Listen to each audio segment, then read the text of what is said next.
Bonjour et bienvenue à toi sur ce nouvel épisode de Oli et Thanato. Je suis Charlène, facilitatrice et accompagnante des deuils. Ces transitions de vie sont des cadeaux mal emballés qui cachent selon moi des opportunités de changement.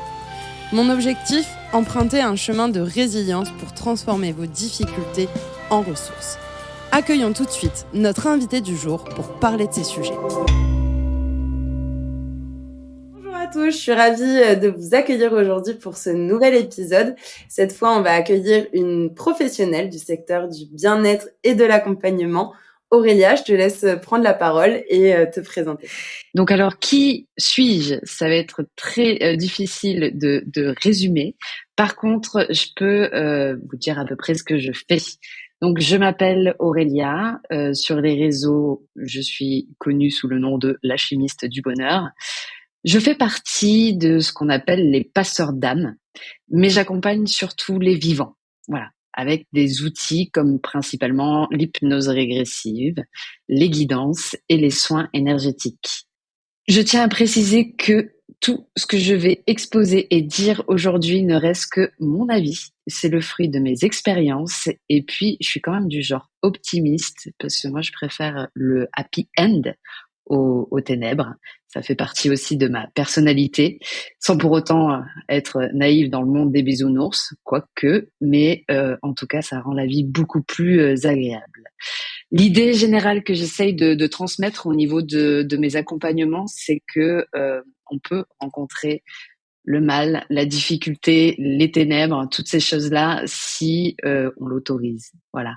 Si on choisit d'avoir peur ou que cela n'existe pas, ça peut faire partie aussi de notre monde et de notre réalité. On peut choisir si la vie est belle ou pas.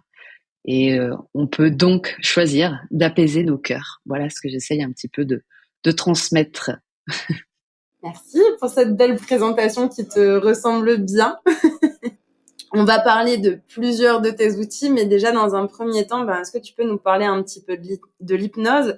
Tu l'as précisé, tu pratiques toi aussi de ton côté l'hypnose régressive. Est-ce que tu peux un peu, alors nous poser de l'écart, nous dire un peu ce que c'est et peut-être un peu la différence avec les autres types d'hypnose, histoire que ce soit un petit peu plus clair dans la tête de tout le monde. Très bien. Oui, il existe différents styles d'hypnose. Nous avons l'hypnose ericksonienne, en général, qui est la plus connue. L'hypnose de spectacle, qui donne en général euh, une mauvaise idée de ce que pourrait être l'hypnose thérapeutique. Et donc, je pratique l'hypnose maïeutique, régressive et spirituelle. Oui, c'est un grand nom qui englobe beaucoup de choses à l'intérieur, mais c'est parce qu'on peut faire beaucoup de choses avec cette hypnose-là. Très souvent, on a tendance à chercher un petit peu en fait à l'extérieur les réponses que l'on a tout simplement à l'intérieur de nous et on peut faire appel à un médium, à une spécialiste des vies antérieures, un magnétiseur, enfin bref. Mais nous avons en nous ce petit gourou, nous avons en nous ce magicien et ce qu'on recherche, ce dont on a tellement besoin. Et au final, cette hypnose-là, elle va permettre d'accéder à ce petit gourou, à ce petit magicien.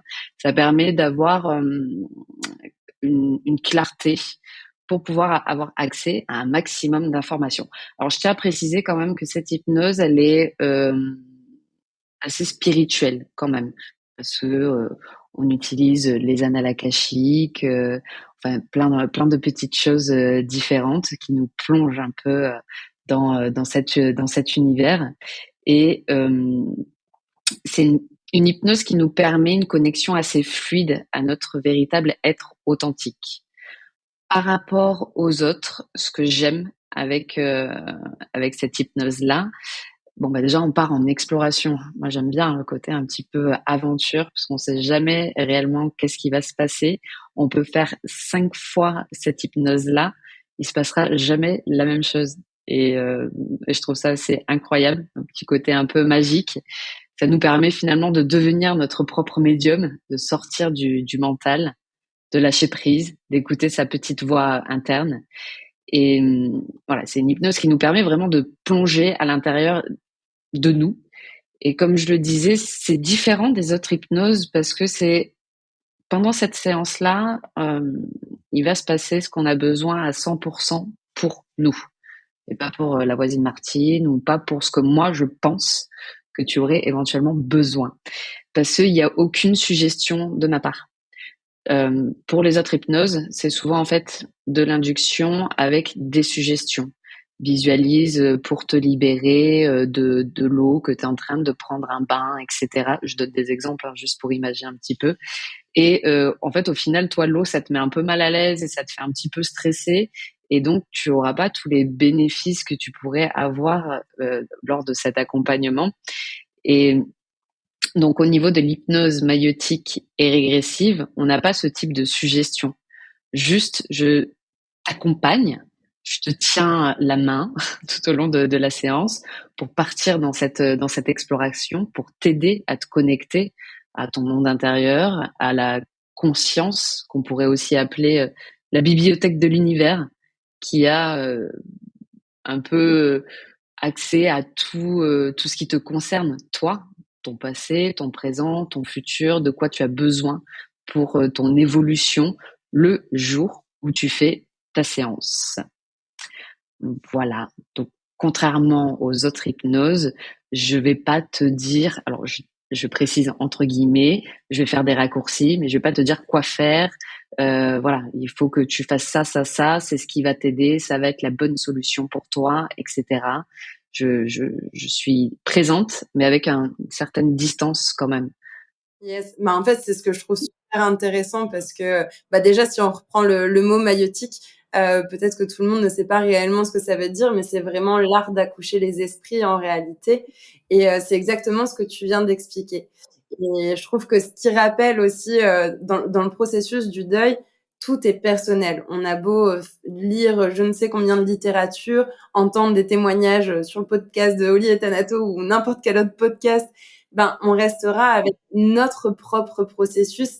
Et en fait, ça c'est super important parce que tu viens parler finalement du côté de un peu de pouvoir de décision. Tout dépend de nous, que les réponses elles sont à l'intérieur de nous et que parfois on a tendance à aller les chercher à l'extérieur, tout en étant dans le mental, dans nos croyances, etc. Là, c'est vraiment, en tout cas, enfin, tu m'arrêtes si je me trompe, mais vraiment un moyen de se reconnecter à soi par son propre intermédiaire. Et toi, tu es vraiment là comme accompagnante, comme facilitatrice, mais justement pas pour ce côté de suggestion. Et ce que je trouve aussi super important, notamment dans le processus de deuil, et tu vas nous en parler un petit peu plus derrière de quels peuvent être les intérêts de ces pratiques-là, mais c'est que justement dans le deuil, on a besoin de s'écouter soi et de se faire confiance, de s'écouter, même si parfois on a l'impression d'être perdu et de pas pouvoir se faire confiance. La personne qui sait en réalité, c'est soi-même. Donc, je trouve que c'est super important de l'avoir reprécisé et d'avoir donné cette différence en fait par rapport aux autres hypnoses. Du coup, est-ce que tu peux soit nous donner des exemples de ce que tu as pu toi déjà vivre peut-être avec certains clients ou avec certaines clientes, de quel est l'intérêt en fait de la pratique de l'hypnose régressive ou d'autres pratiques spirituelles aussi, parce que comme tu le disais, tu as aussi d'autres outils dans le cadre d'un deuil. Alors, avec la spiritualité, c'est donc je dis la spiritualité, mais ça englobe du coup l'hypnose maïeutique régressive et spirituelle. Ça englobe les contacts défunts, ça prend en compte aussi tout ce qui est guidance, soins énergétiques, etc.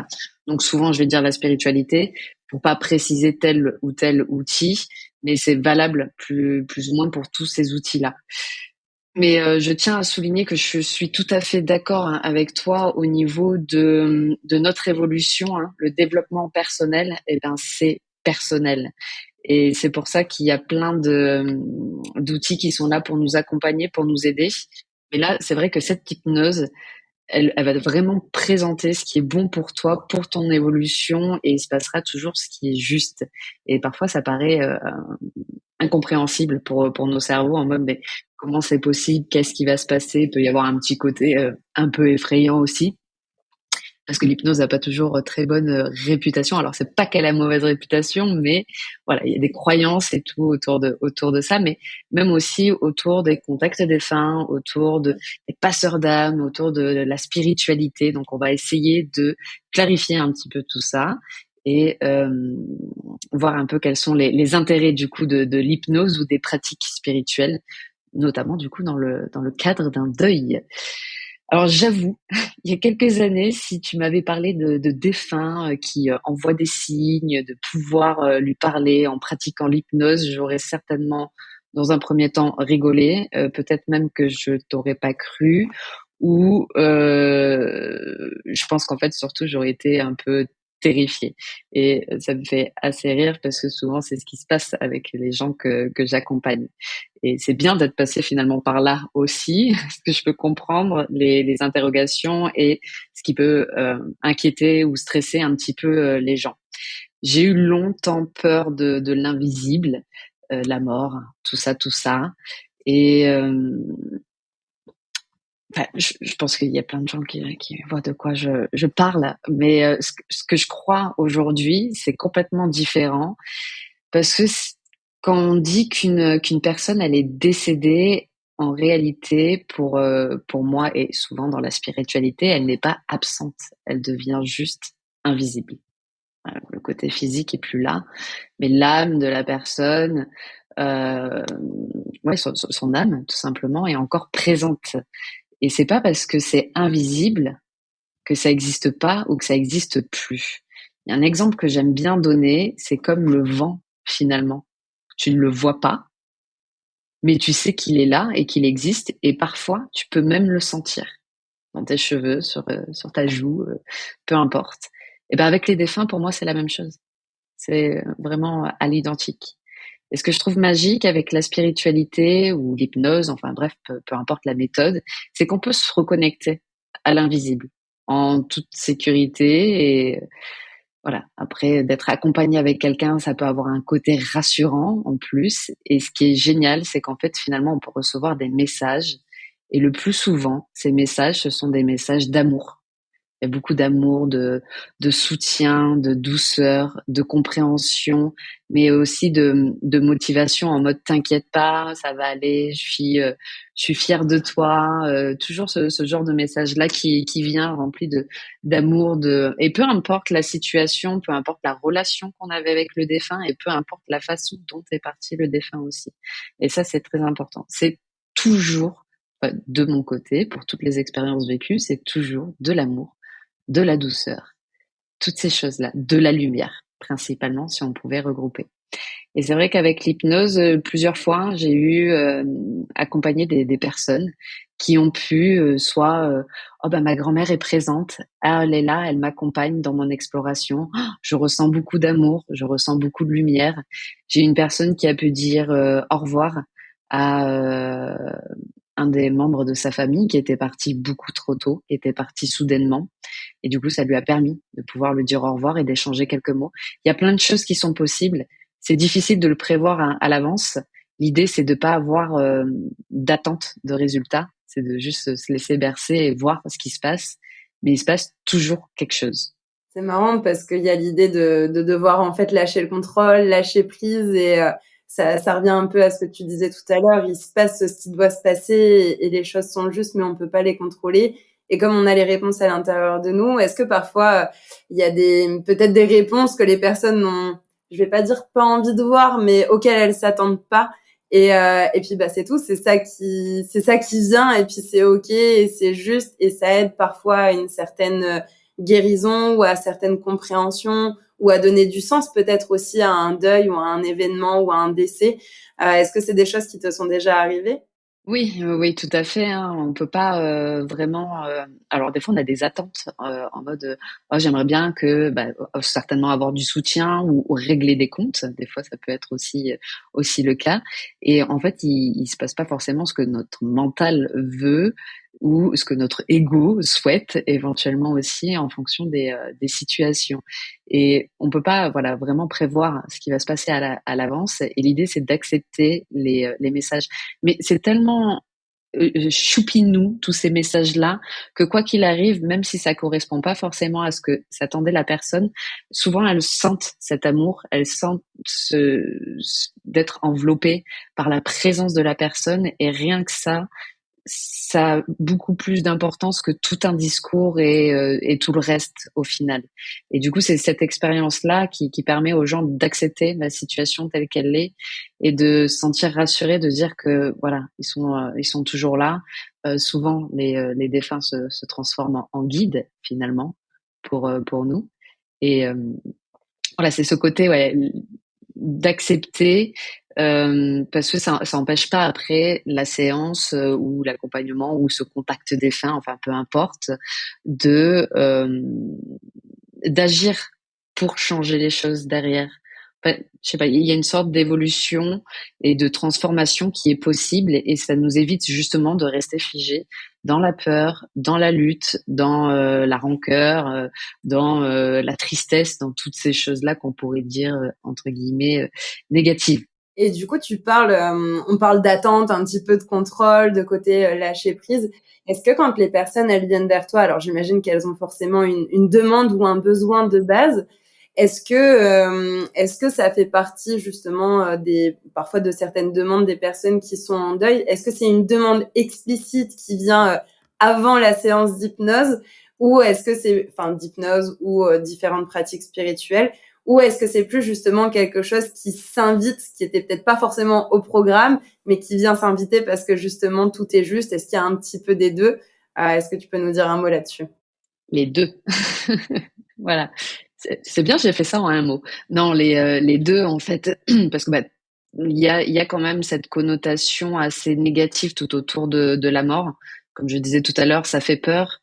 Il y a ce lien qui est de plus en plus distant aussi hein, avec la mort. Alors je sais pas, hein, mais au niveau de nos générations, combien de personnes vont encore sur les tombes des ancêtres combien de personnes sont à l'aise avec la fin de vie dans les hôpitaux, avec la lumière. Bon, bref, on va pas rentrer dans les détails. Tout le monde est passé par ces expériences-là. Donc, du coup, il n'y a pas toujours de la demande parce que, ben, déjà aussi, il y a toutes ces croyances. Est-ce que c'est possible? Est-ce que je vais réussir à lâcher le mental? Est-ce que j'ai vraiment envie de recevoir des messages? Parce que des fois, on se dit oh, le dernier mot que j'ai dit, on s'est un peu disputé, ou quand c'est les grands-parents, ah, on le culpabilise un petit peu de je suis pas allé les voir assez souvent, etc. Donc il y a toujours un peu d'appréhension, un peu de peur, un peu d'ignorance au final derrière tout ça. Donc c'est pas forcément une des premières demandes que j'ai. Après, c'est peut-être parce que je le mets pas forcément en avant non plus, mais que tu le demandes ou non, si ça doit arriver, ça arrive. Et c'est surtout quand ça arrive, c'est une présence mais comme je disais, hein, amour, paix, douceur, sérénité. Des fois, il y a des messages, des fois, il n'y a pas de messages. Il y a souvent des câlins remplis d'amour. Hein, c'est beaucoup d'émotions. Et ça arrive dans, on va dire, si je devais donner un chiffre, 75% de mes accompagnements. Après, ça dépend toujours des problématiques que viennent régler les personnes. Mais admettons, je donne un exemple, je cite personne ou quoi que ce soit, mais tu viens pour la peur de l'abandon, tu viens pour savoir de quelle couleur tu dois peindre ta chambre, quel métier tu dois faire, quelle est ta mission de vie. À aucun moment tu te dis, avec ces problématiques-là, il doit y avoir forcément un défunt qui va venir. Et pourtant, si c'est ce qui doit être utile aujourd'hui pour toi, pour apaiser ton cœur, pour ton évolution, pour ton bien-être, c'est ce qui se passera. Et ça se passe très souvent. Parce que comme je disais, la plupart de nos défunts, ils sont là pour nous accompagner, pour nous aider, pour nous transmettre de l'énergie. Même si nous, on est coupés maintenant avec ce lien. Hein. Bon, les écrans, la technologie, c'est génial, ça a plein de côtés positifs, mais ça nous coupe un petit peu de tout ça par rapport à d'autres pays ou d'autres traditions, hein, mais on n'est plus trop nombreux. Alors ça revient avec ce développement de la spiritualité sur les réseaux, mais on n'est pas très nombreux à regarder dans le ciel ou à prendre 10 minutes pour regarder un papillon voler. Est-ce que ça serait pas un signe d'une personne partie? En plus, j'ai choisi le papillon, mais ça va très bien pour toi. Et ça fera un beau lien avec une des questions que j'avais derrière. Mais ce que je trouvais ouais important, j'ai envie de dire intéressant dans ce que tu dis, c'est que finalement il n'y a pas forcément le besoin réel d'être en deuil pour que les choses en fait se passent. Du coup, ben ça met aussi un côté, je trouve, plus doux, plus léger en fait sur le deuil et sur les personnes qui sont parties, parce que comme tu l'as répété à plusieurs reprises, t'as donné que des mots positifs en fait autour de nos défunts, autour de nos ancêtres. T'as mis le mot soutien, le mot amour, le mot douceur. Je crois que t'avais mis le mot encouragement, élan. Enfin, je veux dire, ça reste que des énergies positives en fait qui nous portent par des messages, par des énergies, par des présences qu'on peut pas palper, qui sont impalpables, mais qui n'en restent pas moins là comme le vent, exactement comme tu l'as dit, et qui vont nous porter peut-être dans des projets, dans des décisions. Tu donnais l'exemple de savoir de quelle couleur on doit peindre notre chambre. Et ben pourquoi pas en fait sur des trucs aussi simples et bateaux que ça. Et tu parlais des signes. Et je pense que justement, ça aussi, c'est un sujet qu'on peut aborder dans la spiritualité, qui va laisser peut-être sceptiques certains ou certaines d'entre vous, ou qui peut laisser sceptiques des personnes dans votre entourage. Qu'est-ce que tu peux nous dire là-dessus? Au niveau des signes, eh ben, après, je pense que ça dépend de chaque personne. Ça dépend aussi des croyances. Dans l'hypnose, on peut demander justement quel est le signe de ta présence, de ta manifestation, etc. Ou on peut juste décider de se faire confiance et d'écouter son intuition. Il y a quelque chose qui peut être aussi intéressant à faire. Alors, on peut pas toujours être préparé au départ de quelqu'un, mais je parle surtout pour les personnes âgées. Éventuellement leur dire envoie-moi un perroquet, enfin quelque chose de peu commun. Alors si on habite Paris, on va éviter de demander les pigeons qu'on peut croiser à chaque coin de rue, éventuellement, mais demander voilà quelque chose de particulier, de spécifique, et que quand la personne sera passée de l'autre côté, qu'elle puisse nous envoyer des signes de sa présence, se manifester et garder et conserver ce lien finalement. Et souvent, ça fonctionne et ça marche et c'est assez dingue et incroyable. Au pire, y croire, ça fait pas de mal. Ça apaise le cœur, ça fait du bien et je pars toujours du principe que peu importe tes croyances, même si les autres n'ont pas les mêmes que toi, c'est pas grave tant que toi, ça ne fait pas du mal à autrui et que ça te fait pas du mal à toi-même et que juste ça te fait du bien et qu'on tombe pas dans les extrêmes et les abus, c'est que du bonheur et du positif. Mais voilà, c'est des choses que l'on peut faire et c'est des choses que l'on peut demander, même sans passer par l'hypnose, même sans passer par avant le décès de la personne. On peut communiquer avec eux là, maintenant, tout de suite. Tu as envie de communiquer avec une personne qui est partie trop tôt et lui demander un signe, tu peux lui demander. Alors, je vais donner donc encore une fois l'exemple du papillon. J'aime bien les papillons. Mais voilà, demander un papillon bleu, c'est pas obligatoirement, ça va pas se manifester peut-être avec un vrai papillon bleu, mais le lendemain, tu vas faire tes courses et tu vois une pub avec un papillon bleu. Et là, tu vas dire, oh, waouh, dingue. Au pire des cas, demande, essaye, teste, ça fonctionne, tant mieux.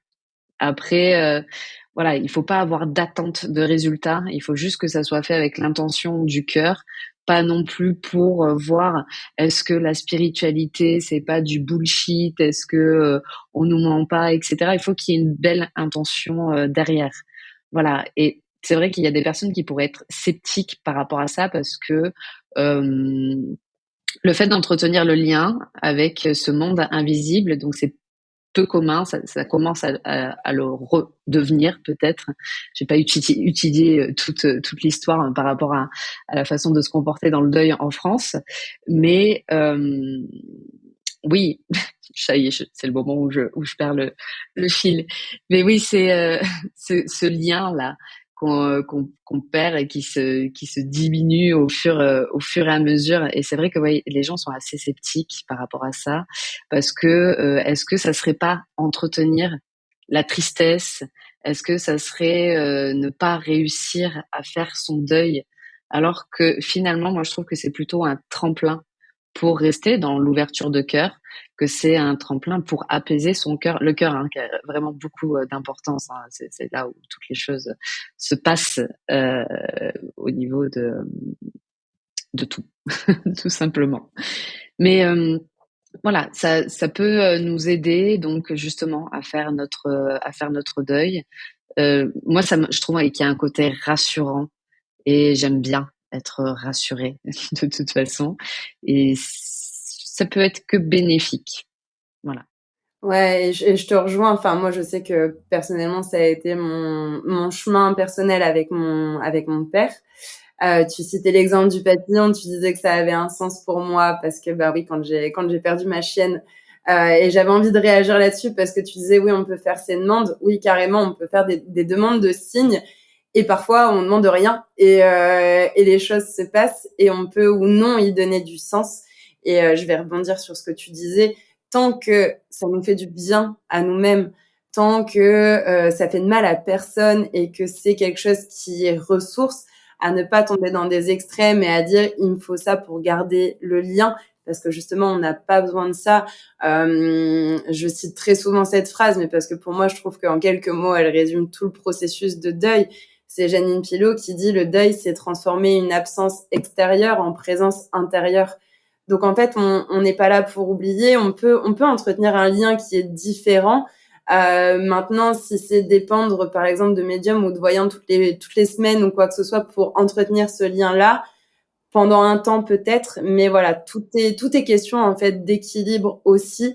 Et je pense que voilà, ça c'était aussi important à préciser. Maintenant, c'est sûr que chacun a après ses croyances et en tout cas moi c'est ce que j'ai aussi envie de partager, notamment à travers ce podcast. Je pense qu'il y a rien de tel que l'expérience. Euh, Tu disais qu'il y avait ce lien à l'invisible, d'autant plus, je trouve, quand on est dans un état de deuil. Et là, pour le coup, je vais en parler plus principalement par rapport à un décès, parce que c'est d'autant plus parlant et d'autant plus marquant. En fait, ça nous ramène vraiment à l'essentiel, à la base de certaines choses. Ça nous fait questionner la vie.